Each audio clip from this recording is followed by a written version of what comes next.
مرزا صاحب کی بیگم کیا مری، ان کے تو بھاگ ہی جاگ اٹھے۔ ہر وقت ڈانٹ ڈپٹ سے نجات ملی، پھر تانے بھی بڑے دیتی تھیں، ہر وقت نظر رکھتی تھیں، اور خاص طور پہ یہ تو ضروری دیکھتی تھی کہ ان کے میاں سے کوئی بات نہ کرے، چاہے وہ بہو ہو چاہے داماد ہو، خاص طور پہ عورتیں۔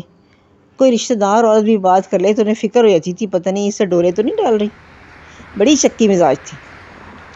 اچھا اب وہ فوت ہو گئی، 40 دن تو خوب سوگ منایا، ٹی وی بند، میوزک بند، نہ ڈراموں کے بڑے شوقین تھے، ڈرامے بھی بند، ملنا جلنا بھی، مگر کیا کرتے، ریٹائر آدمی تھے، گھر بیٹھے بیٹھے تنگ آ گئے، 40ویں سے دوسرے دن ہی کہتے چلو مری چلتے ہیں۔ اب سردیوں کے دن، فروری کا مہینہ، چل پڑے مری کے لیے۔ اب ساتھ میں کافی لوگ تھے، بیوی بھی تھیں، بیوی تو مر گئی تھی، بہو، دونوں بہویں تھیں، بیٹی تھی، بیٹے تھے دونوں۔ اب سارا خاندان 2 گاڑیوں میں بھر کے چلا۔ عید کا تیسرا دن تھا۔ اب بہو کی میکے میں دعوت تھی، ان کی امی فون کر رہی ہیں پہنچی نہیں، رانی تم آئی نہیں۔ رانی کہنے لگی امی ایسا کریں دعوت نہ رات کو رکھ لیں، کیونکہ دن میں تو کوئی نہ کوئی آ جاتا ہے، پہلی عید ہے، میں کیسے آؤں گی، اب یہ نہ بتایا کہ ہم تو مری جا رہے ہیں۔ خیر روانہ ہوئے مری جانے کے لیے۔ جب مری پہنچے تب تک تو اتنا ٹریفک تھا کہ بس جیسے کیا بتایا جائے، کہ بس سمجھ لیں کہ 4 گھنٹوں سے جو روٹ لگا ہوا ہے اور ٹریفک جیم ہے، اتنا ٹریفک تھا۔ اللہ اللہ کر کے مری پہنچ گئے۔ دوپہر ہو گئی تھی، کھانا وغیرہ کھایا، ایک جگہ رک کے پھر چلے تو نتھیا گلی کی طرف جا رہے تھے تو بادل آنے شروع ہو گئے۔ اب بادل کوئی ایسی بات نہیں تھی، 2-4 بوندیں پڑیں اور اس کے ساتھ ہی برف باری ہلکی ہلکی شروع ہو گئی۔ 13 میل تو آگے آئے ہوں گے، زیادہ تو نہیں تھا، مگر بیٹے نے جب دیکھا کہ برف باری ہو گئی ہے تو اس نے کہا ابو جی یہ تو برف باری شروع ہو گئی ہے، مزید آگے تو نہیں جا سکتے، واپس چلتے ہیں۔ ابو جی کہنے لگے کوئی نہیں بیٹا، چل چل دیکھا جائے گا، اللہ مالک ہے، تھوڑا سا اور آگے چلے۔ اب تو وہ برف جو تھی شیشے کی طرح جم گئی، گاڑیاں پھسلنے لگی، سٹیئرنگ دائیں کو گھمائیں اور گاڑی جائے بائیں کو، چاروں طرف سے گاڑی لگ گئی، پیچھے سے بھی لگ گئی، 5 دفعہ تو لگ گئی۔ اتنے میں یہ، اور انہیں کے ساتھ یہ واقعہ نہیں تھا بلکہ اور لوگوں کے ساتھ بھی ہو رہا تھا، جو اگلی گاڑی تھی وہ بھی ٹکراتی پھر رہی تھی اور یہ بھی ٹکرا رہی تھی۔ تو خیر اگلی گاڑی نے ایک گاڑی کو ہٹ کیا، اس کے بعد جیسی ایک گاڑی نے دوسری گاڑی نے اس گاڑی کو ہٹ کیا تو وہ تو آدمی لڑنے آ گیا۔ آپ کو نظر نہیں آتا میری گاڑی رہ گئی ہٹ کرنے کے لیے؟ مرزا صاحب کے بیٹے نے کہا بھائی آپ یہ تو دیکھیں کہ سب کی گاڑیوں کے ساتھ ہو رہا ہے، جب میں رائٹ سائڈ پہ سٹیئرنگ کرتا ہوں تو لیفٹ پہ چلی جاتی ہے، برف پڑ گئی ہے، شیشے کی طرح جم گئی ہے، اتنی باریک ہے اور سخت بھی ہو گئی ہے، یہ تو ہوگا۔ خیر تھوڑی سی لڑائی ہوئی، پھر وہ چلے گئے، واقعی حقیقت تو یہی تھی۔ اب مڑ گئے تھے، مڑ کے بھی کافی رستہ تھا، ٹریفک بلاک تھی، اور آگے آگے جا کے اتنی تیز برف باری ہوئی کہ رکنا پڑ گیا۔ اب جناب علی ادھر سے جناب بہو کی اماں فون کیے جائیں، آئی نہیں اماں ابھی پہنچوں گی، آ جاؤں گی، تھوڑی دیر ہے، لوگ آئے ہوئے ہیں۔ اب بیٹی اماں کو ٹالے جائے، مگر ہوا کیا کہ تھوڑا اور آگے آتے آتے ٹریفک جام ہو گئی، گاڑی بالکل نہیں چل رہی تھی اور پوری لائنیں لگ گئیں دور دور تک۔ اتنے میں پھر ایک طرف سے پریشانی شروع ہو گئی لوگوں کو کہ بھئی اب کیا کریں، یہاں تو پھنس گئے، کیونکہ آگے جا نہیں رہی تھی، باقی ساری گاڑیاں بھی کھڑی ہو گئیں تو ان کی گاڑیاں بھی پھنس گئیں۔ اب ایک طرف تھی کھائی اور ایک طرف تھا پہاڑ کی سائڈ کا جو رستہ تھا نا وہ ایک سنگل سڑک تھی نا، تو اس وجہ سے وہ پہاڑ کی سائڈ کا رستہ تھا وہ نتھیا گلی کی طرف جانے والا تھا، اور جو دوسری سائڈ تھی جس پر کھائی تھی وہ تھا رستہ جانے والا مری کی طرف واپسی میں۔ خیر بہت دیر گزر گئی، بڑی بڑی جیپیں جو تھیں وہ تو نکل گئیں، بڑی بسیں بھی نکل گئیں، اب گاڑیاں پھنسی ہوئی تھیں، تو اب رک گئے۔ تو بہو نے کہا اب یہاں نا کیا کریں، کسی کو کال کریں، لیکن کال کس کو کرتے ہیں؟ ان کا نہیں پھنس گئے ہیں، اب جناب ضرور ہماری مدد کی جائے گی، ہمیں نکالا جائے گا۔ بھائی یہ پاکستان ہے، یہاں مدد نہیں کی جا سکتی اور نکالا کیسے جائے گا۔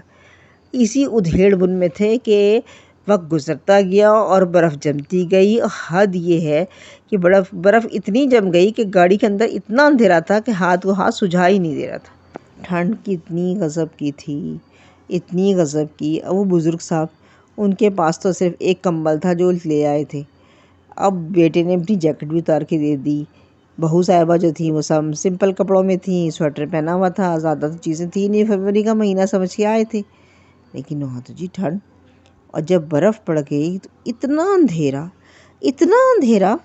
کہ ساتھ بیٹھا ہوا آدمی نظر نہیں آتا تھا، نہ کھانے کو کچھ، نہ پینے کو کچھ۔ اب بیٹھے ہیں جی، رات ہو گئی، اب کہہ رہے ہیں کہ اب بلائیں مرزا صاحب کو، ابو جی کسی کو دیکھیں۔ ابو جی بیٹھے جی، گورنمنٹ نکالے گی۔ گورنمنٹ کیسے نکالتی؟ اتنے میں دیکھا تو لوگ جیپیں لے کے آ رہے ہیں اور نکال کے لے جا رہے ہیں۔ پتہ چلا یہ تو پرائیویٹ ہے، کوئی گورنمنٹ نہیں ہے، پرائیویٹ لوگ پیسے لے کے نکلوا رہے ہیں۔ اور وہ چلو اسی طرح گاڑیاں بھی ٹو کر کے لے جاتے تھے، لیکن یہ بیٹھے ہوئے تھے نہیں ہمیں تو بچایا جائے گا۔ بیٹیوں کو فون کر دیا، یہ بتا دو، کسی کو چلوا دو، جیو پہ نیوز چلوا دو، اس طرح مری میں لوگ پھنس گئے ہیں۔ لیکن نہیں جناب، وہ تو کچھ بھی نہیں۔ اسی طرح رات گزر گئی۔ اب آپ سوچیں 15-16 گھنٹے ہو گئے، اندھیرا گھپ، اوپر سے ٹھنڈ۔ اور جو سب سے خاص بات محسوس ہوئی وہ یہ تھی کہ جس جگہ پھنسے تھے نا وہ جنگل تھا، وہاں کوئی بستی نہیں تھی۔ اذان کی آواز اتنی بڑی نعمت ہے، اتنی بڑی نعمت ہے۔ ایک تو یہ ہوتا ہے کہ اللہ کو محسوس کیا جاتا ہے، اللہ تعالیٰ کی پکار ہے بندوں کے لیے، اور پھر ایک امن کا احساس ہوتا ہے۔ کبھی آپ ویرانے میں سنیں اذان کی آواز تو آپ کو محسوس ہوگا کہ یہ کتنی بڑی ٹھنڈک ہے، یہ دل کی ٹھنڈک ہے، یہ روح کی ٹھنڈک ہے، یہ ایک امن ہے، ایک پیس ہے، ایک سرور ہے۔ اب وہاں تو جناب نہ آواز تھی اذان کی، اب یہ ڈر کہ کوئی لوٹ نہ لے، دوسرا یہ ڈر کہ کوئی جنگلی جانور نہ آ جائے، تیسرا یہ کہ ہم کھائی میں نہ جا پڑیں۔ مگر نہیں جی، خوش فہمیوں کی کوئی حد ہی نہیں تھی۔ پھر کیا ہوا کہ جب بہت دیر گزر گئی، بڑی بہو نے اپنے گھر فون کیا، ان کی امی سے بات ہوئی، بھائی سے کہا اب رات کا وقت، اب صبح بھیجتے ہیں کسی کو۔ تو صبح ہو گئی، اور تب بھی اسی آس میں کہ اب کوئی آ کے بچا لے گا۔ جب 18 گھنٹے ہو گئے تو ایک بڑی بہو نے کہا کہ ابو جی میں کسی کو روک لوں؟ تب ابو جی نے اجازت دی کہ جب کوئی آسرا ہی نہ رہا روک لو۔ پھر ایک جیپ والے کو ہاتھ دیا، وہ پجیرو تھی، اس نے روکا، اس سے معاملہ طے کیا اور اس میں بیٹھے۔ اس میں ہیٹر لگا ہوا تھا، کی حدت سے بڑا سکون ملا۔ اور پھر وہاں سے بیٹھ کے مری پہنچے، ہوٹل میں بیٹھے، اور بلکہ جا کے ابو جی تو جا کے نا چولہوں کے پاس ہی بیٹھ گئے جہاں ناشتہ بن رہا تھا، اور وہاں بات چیت کی۔ انہوں نے کہا جی آپ کی گاڑی بھی لے آئیں گے۔ اور 2 لڑکے گئے اور گاڑی لے آئے، ننگے پاؤں تو نہیں تھے، مطلب ساکس وغیرہ نہیں پہنے ہوئے تھے، جوتے پہن کے، اور وہ گاڑی ٹو کر کے لے آئے اس برف میں جو ایک قدم نہیں چل رہی تھی۔ انہیں پریکٹس تھی، وہ نکالتے تھے لوگوں کو۔ پیسے لیے اور انہوں نے گاڑی لے آئے، کچھ گرم ناشتہ کیا، کچھ تھوڑی سی حدت ملی، کچھ وہ ہوا۔ پھر جا کے وہ لوگ نا اپنی بڑی بہو کے بھائی آ گیا لینے، وہ سب باقی بھائی تو رک گئے اپنی گاڑیاں لے کے آتے، باقی سب گھر والے ان کی گاڑی میں بیٹھ کے اسلام آباد اپنے گھر آ گئے۔ اب وہ رات گزر گئی اور اس چھوٹی بہو کی یہاں دعوت تھی، اور چھوٹی بہو کی امی نے تو وہ بڑی مشکل سے انہیں بتایا کہ اس طرح پھنس گئے ہیں، تو انہوں نے بجائے شکر ادا کرنے کے کہ گھر والوں کی اور بیٹی کی جان بچ گئی، ان تو لتے لینے شروع کر دیے۔ کہتی ہیں ان کو یہ کم تھا میری بیٹی عید کی دعوت میں نہیں آئی، کہنے لگی تو اس ساس کا کفن تک تو میلا نہیں ہوا اور تمہیں دعوتوں گھومنے کی سوچ گئی، حد ہوتی ہے۔ ایسا کوئی کرتا ہے؟ اصل غصہ یہ تھا کہ میں نے سب کو بلایا، میری بیٹی نہیں پہنچی، بیٹی نے سچ بتایا نہیں، اسے پتا تھا پہلے ہی ڈانٹ پڑے گی، اماں نے ڈانٹنا ہے۔ یہ میرے گھر کی دعوت ضروری تھی یا ہماری گھومنا ضروری تھا؟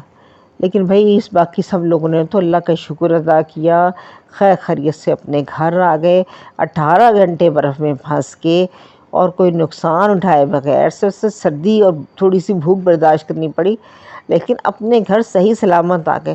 یہ کم بات تھی، لیکن وہ بات نہیں بھولتی کہ ساس کا تو کفن بھی میلا نہ ہوا، 40واں کرتے ہی خوشی منانے دوڑ گئے۔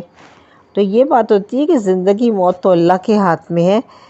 اللہ تعالیٰ سب کو محفوظ رکھے، اور یہ دوسروں کا احساس رہے کہ زندگی بہت بڑی چیز ہے، یہ دعوتیں، یہ مل بیٹھنا، زندہ ہوں گے تو پھر مل جائیں گے، یہ سمجھ میں نہیں آتی، اور الٹا ڈانٹ ڈپٹ کرنا شروع کر دیا کہ ساس کا کفن میلا نہ ہوا اور گھومنے نکل گئے۔